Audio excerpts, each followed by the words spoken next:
Hello दोस्तों, नमस्कार। एक बार फिर से आप सभी का बहुत बहुत स्वागत है आपके अपने परिवार मैथ्स वाटिका में। दोस्तों, मैं हूं रुपेश यादव और इस वीडियो में हम लोग चक्रवृद्धि ब्याज निकालना सीखेंगे, वह भी बिना किसी फॉर्मूला के। इससे पहले भी हमने इस तरह के वीडियोस को अपलोड किया है, जिसके प्लेलिस्ट का लिंक आपको इस वीडियो के डिस्क्रिप्शन में मिल जाएगा। इसके अलावा प्ले स्टोर से मैथ्स वाटिका एप्लीकेशन को डाउनलोड करके आप हमारे साथ पेड बैच में भी जुड़ सकते हैं। तो आइए शुरू करते हैं आज के क्लास को। देखिएगा, पहला क्वेश्चन आपके सामने है और इस क्वेश्चन में मूलधन दे रखा है 64,000, रेट है 12.5%, टाइम है 2 वर्ष और हमें बताना इस क्वेश्चन में कि चक्रवृद्धि ब्याज कितना होगा और साथ में अमाउंट यानी कि मिश्रधन क्या होगा। मिश्रधन को हम लोग ए से दर्शाते हैं, ए फॉर अमाउंट होता है। चक्रवृद्धि ब्याज को CI से दर्शाते हैं यानी कंपाउंड इंटरेस्ट। मूलधन को P से यानी कि प्रिंसिपल। तो यहाँ पे क्वेश्चन में मूलधन दे रखा है, रेट दे रखा है, टाइम दे रखा है और हम लोगों से पूछा है चक्रवृद्धि ब्याज और साथ में मिश्रधन। ध्यान से समझिएगा, चाहे तो केस 2 साल का हो, 3 साल का हो या 4 साल का हो, हर जगह हम लोग यही तरीका अपनाएंगे। कॉन्सेप्ट क्या होगा अच्छी तरह से समझिएगा। इस पूरे में जो सबसे इंपॉर्टेंट है वो होता है आपका रेट।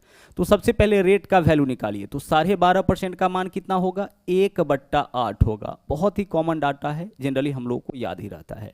12.5% का मान निकालिए। जैसे देखिए, पूर्णांक तोड़िए, 12 दूना 24 और एक 25/2। 12.5% का वैल्यू क्या होगा? 25/2 होगा। ठीक है।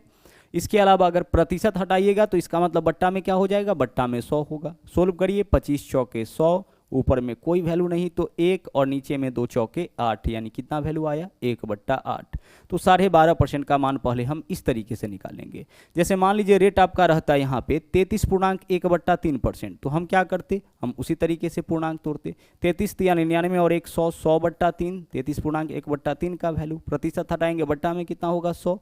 इससे यह कैंसिल, कितना वैल्यू आ गया? 1/3। यह भी आपका कॉमन डाटा है। अगर 10% रेट होता तो 10% का मान कितना हो जाता? 10% का मान हो जाता 10/100 यानी कि 1/10, यानी प्रतिशत हमें केवल हटाना है। तो प्रतिशत कैसे हटाएंगे? बट्टा में 100 करके। ठीक है। तो जो भी रेट होगा उसका वैल्यू पहले भिन्न में आपको निकालना है। अब इसके बाद देखिएगा क्या करना है। यहाँ पे आपको होल वैल्यू निकालना है। होल वैल्यू कैसे निकालेंगे? तो नीचे वाले वैल्यू को ऊपर वाला में जोड़ दीजिए। बस इतना सा काम करना है। क्या करना है? नीचे वाले वैल्यू को ऊपर वाले में जोड़ देना है। तो जब आप नीचे वाले वैल्यू को ऊपर वाले में जोड़िएगा तो 8 और 1 कितना हो जाएगा? 8 और 1 9 हो जाएगा। और नीचे आपको कुछ नहीं करना है, यानी नीचे जो वैल्यू रहेगा वो आपका सेम रहेगा। तो 12.5% का मान 1/8, होल वैल्यू हो गया 9/8। अब आगे आपको देखना है कि टाइम कितना दे रखा है क्वेश्चन में। देखिएगा यहाँ पे टाइम कितना है? 2 वर्ष। तो इसका पावर हम डालेंगे 2, दोनों का। अगर टाइम 2 वर्ष तो इसका पावर 2 लिखेंगे। टाइम अगर 3 वर्ष तो इसका पावर 3 लिखेंगे। टाइम अगर 4 वर्ष तो इसका पावर 4 लिखेंगे। ठीक है। लेकिन जनरली आपका केस 2 साल और 3 साल का देता है। चक्रवृद्धि ब्याज के केस में बहुत ही ज़्यादा क्वेश्चन आपका 2 साल वाला और 3 साल वाला पूछा जाता है। अब आगे, अगर हम 9 का स्क्वायर करते हैं तो कितना हो जाएगा? यह वैल्यू 81 होगा। और 8 का स्क्वायर करेंगे कितना हो जाएगा? 64 हो जाएगा। ठीक है। स्क्वायर दोनों का करना था। 9 का स्क्वायर करेंगे 81 हो जाएगा, 8 का स्क्वायर करेंगे 64 हो जाएगा। ध्यान से समझिएगा, जैसा कि हमने आपको बताया है कि हर टाइप के क्वेश्चन पे हम लोग यही मेथड अपनाएंगे। इसलिए अच्छी तरह से पहले क्वेश्चन में पूरा कॉन्सेप्ट सीखिए। हमने सबसे पहले क्या किया? रेट का वैल्यू निकाला जो कि 1/8 आया। अब होल वैल्यू निकाले तो 9/8। अब टाइम 2 वर्ष है तो पावर 2 दे दिए, यानी कि सीधे इस वैल्यू तक आप पहुंच सकते हैं। ठीक है। रेट और टाइम को देख करके सीधे इस वैल्यू तक पहुंच सकते हैं।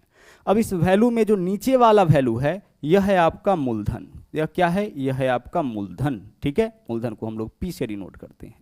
जो ऊपर वाला वैल्यू है, ऊपर वाला यह क्या है आपका? जो ऊपर वाला वैल्यू है यह है आपका मिश्रधन। हमेशा मिश्रधन ऊपर, मूलधन नीचे।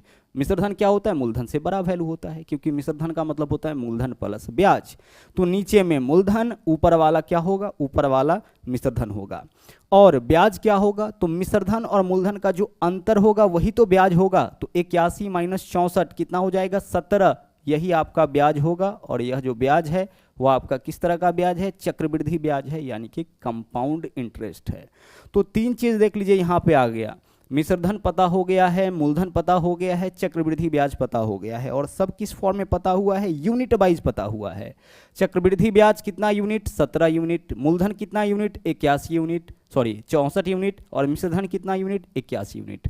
अब क्वेश्चन में क्या होगा? इन तीनों में से कोई भी देगा और बाकी कोई एक देगा और दूसरे का मान आप लोगों से पूछा जाएगा। तो अब हम क्या करेंगे, जिसका मान देगा उससे करेंगे भाग और जिसका मान पूछेगा उससे करेंगे गुना। फिर से सुनिएगा, अब आगे क्या करना है, जिसका मान देगा उससे करना है भाग और जिसका मान पूछेगा उससे करना है गुना। तो क्वेश्चन में देखिए कि दे क्या रखा है, मूलधन दे रखा है 64,000, इन तीनों में से मूलधन दे रखा है कितना 64,000, तो मूलधन आपका हो गया 64,000। गौर से देखिएगा यही तो दे रखा है ना 64,000, जबकि रियल में मूलधन हमारा यूनिट वाइज मूलधन हमारा कितना है 64, तो 64 से क्या करेंगे 64 से इसमें करेंगे भाग। मूलधन का मान दिया है तो मूलधन से इसमें करेंगे भाग, इससे 1 यूनिट का मान निकलेगा। और हमें निकालना क्या है इस क्वेश्चन में, हमें इस क्वेश्चन में निकालना है चक्रवृद्धि ब्याज यानी कि कंपाउंड इंटरेस्ट। कंपाउंड इंटरेस्ट कितना है यूनिट वाइज 17 यूनिट, यानी कि 17 यूनिट का मान, तो 17 से क्या करेंगे भाग। देखिएगा इसका मान मूलधन का मान दिया है तो मूलधन से करेंगे इसमें भाग, और यहाँ पे चक्रवृद्धि ब्याज पूछा है तो चक्रवृद्धि ब्याज से क्या करेंगे गुना। जिसका मान देगा उससे भाग, जिसका मान पूछेगा उससे गुना। अगर हमें अमाउंट निकालना होता तो हम कितना से गुना करते, 81 से गुना करते। ठीक है, मूलधन दे रखा है तो मूलधन से करते भाग, और अमाउंट पूछता तो हम अमाउंट से गुना करते, यानी 81 यूनिट से करते गुना। अब इसको सोल्व करिए, 64 से अगर काटिएगा इसको तो कितना बार में कटेगा 1000 बार में, और 1000 में 17 से गुना करिएगा कितना हो जाएगा 17,000। तो 17,000 रुपये जो है यही आपका क्या होगा, 17,000 रुपये जो है यही आपका चक्रवृद्धि ब्याज यानी कि कंपाउंड इंटरेस्ट हो जाएगा। अब अगर मान लीजिए इस क्वेश्चन में आपसे मिश्रधन निकालने के लिए बोला जाए तो बहुत ही सिंपल है, कोई दिक्कत नहीं है। 64,000 जो है यह क्या है, 64,000 आपका मूलधन है। मूलधन हमारा यहाँ पे कितना है 64 है, तो 64 से करेंगे भाग, इससे 1 यूनिट का मान निकलेगा। मिश्रधन हमारा है कितना यूनिट 81 यूनिट, तो हम 81 से कर लेंगे गुना, यही हमारा क्या हो जाएगा, यही अमाउंट हो जाएगा। सोल्व करिए, 64 से काटेंगे इसको 1000 बार में कटेगा, 81 गुने 1000 कितना हो जाएगा 81,000। तो 81,000 रुपये जो है यह आपका मिश्रधन हो जाएगा। तो बहुत ही आसानी से इस मेथड का उपयोग करके आप चक्रवृद्धि ब्याज भी निकाल सकते हैं, मिश्रधन भी निकाल सकते हैं। और कई दफ़ा क्वेश्चन में क्या होगा कि मिश्रधन ही देकर के आपसे चक्रवृद्धि ब्याज और मूलधन पूछेगा, वह चीज़ भी कर सकते हैं। जिसका मान दिया, मान लीजिए अमाउंट दे दिया तो अमाउंट से कर लेंगे भाग, और मूलधन पूछा है तो मूलधन से कर लेंगे गुना। आपको बस इस चीज़ को ध्यान रखना है कि यूनिट वाइज हमारा मिश्रधन कितना है, यूनिट वाइज हमारा रेट कितना है, ठीक है, चक्रवृद्धि ब्याज कितना है। दूसरे क्वेश्चन में आइए, यहाँ पे मूलधन है 81,000 रुपये, रेट है 33.1/3%, टाइम है 3 वर्ष। फिर से इस क्वेश्चन में चक्रवृद्धि ब्याज और अमाउंट दोनों कैलकुलेट करना है। तरीका देखिए क्या होगा, सबसे पहले क्या करेंगे, सबसे पहले हम निकालेंगे इसका वैल्यू। तो 33.1/3% का वैल्यू क्या होगा 1/3, पूर्णांक तोड़िए ना, 33 यानी 99, 100/3, प्रतिशत हटाएंगे बट्टा में 100, 100 से 100 कैंसिल, 1/3। अब आपको क्या करना है, इसका होल वैल्यू निकालना है। तो नीचे वाले वैल्यू को ऊपर वाले में जोड़ लीजिए, तो 1 और 3 कितना हो जाएगा 4, नीचे में वैल्यू सेम रहेगा, नीचे में आपको कुछ भी नहीं करना है। करना क्या था, नीचे वाले वैल्यू को ऊपर में जोड़ लेना है, नीचे में कुछ नहीं करना है। अब आगे आपको देखना है कि टाइम कितना है। टाइम यहाँ पे कितना दे रखा है 3 वर्ष, तो इसका पावर कितना रखेंगे, इसका पावर रखेंगे 3। टाइम अगर 2 वर्ष होता तो हम इसका पावर रखते 2। अब क्या करेंगे, अब पावर 3 करिए, 4 का क्यूब कितना हो जाएगा 64 हो जाएगा, और 3 का क्यूब कितना होगा, 3 का क्यूब 27 हो जाएगा। ठीक है, अब सब कुछ आपका यहाँ पे क्लियर हो गया, सब कुछ क्लियर हो गया। नीचे वाला जो वैल्यू है वह क्या है आपका, यह आपका मूलधन है। ऊपर वाला जो वैल्यू है वह क्या है आपका अमाउंट है, और इस दोनों का जो अंतर होगा, कितना का अंतर होगा 64 और 27 में देख लीजिए, तो 14 में से 7 माइनस करेंगे 7, 37 का अंतर होगा। तो जो 37 यूनिट है यह क्या है आपका, यह आपका कंपाउंड इंटरेस्ट है, चक्रवृद्धि ब्याज। मिश्रधन और मूलधन का जो अंतर होगा वही तो चक्रवृद्धि ब्याज होगा। तो यूनिट वाइज सब कुछ पता लग चुका है, मूलधन 27, मिश्रधन 64, चक्रवृद्धि ब्याज 37। अब जो देगा उससे करेंगे भाग, और जो पूछेगा उससे करेंगे गुना। तो दिया क्या है क्वेश्चन में, मूलधन दे रखा है 81,000, तो मूलधन से क्या करेंगे भाग करेंगे। तो 81,000 आपका दे रखा है मूलधन, यहाँ पे मूलधन कितना है 27, तो 27 से क्या करेंगे भाग करेंगे। ठीक है, यह भी मूलधन यह भी मूलधन, 27 यूनिट का वैल्यू 81,000, तो 1 यूनिट का वैल्यू 81,000/27, तो 1 यूनिट का मान निकल गया। हमें क्या निकालना है चक्रवृद्धि ब्याज, जो कि कितना है 37 यूनिट, तो हम क्या करेंगे 37 से करेंगे गुना। जिसका मान देगा उससे करना है भाग, और जिसका मान पूछेगा उससे करना है गुना। हम लोगों को चक्रवृद्धि ब्याज निकालना था, इस वजह से 37 से गुना। 27 से काटिए, 27 तिया 81, यहाँ पे हो जाएगा वैल्यू 3000। 37 गुने 3000 कितना हो जाएगा, 000 है तो 000 रहने दीजिए। इसके अलावा 7 तिया 21 1 हासिल 2 और 3 तिया 9 और 2 11, यही आपका क्या होगा, यही आपका हो जाएगा कंपाउंड इंटरेस्ट यानी कि चक्रवृद्धि ब्याज। ठीक है, अमाउंट निकालने के लिए क्या करते, तो यहाँ पे देखिए दे क्या रखा था, मूलधन दे रखा है 81,000 क्या है, मूलधन है, तो मूलधन से करिए भाग, मूलधन हमारा है कितना 27, तो 27 से करिए भाग। ठीक है, जिसका मान दिया है उससे करिए भाग, तो 1 यूनिट का मान निकलेगा। अब निकालना क्या इस बार अमाउंट निकालना है, तो अमाउंट से करिए गुना, अमाउंट कितना है 64, तो 64 से कर लीजिए गुना, जिसका मान देगा उससे भाग, जिसका मान पूछेगा उससे गुना, सिंपल सा तो कॉन्सेप्ट है।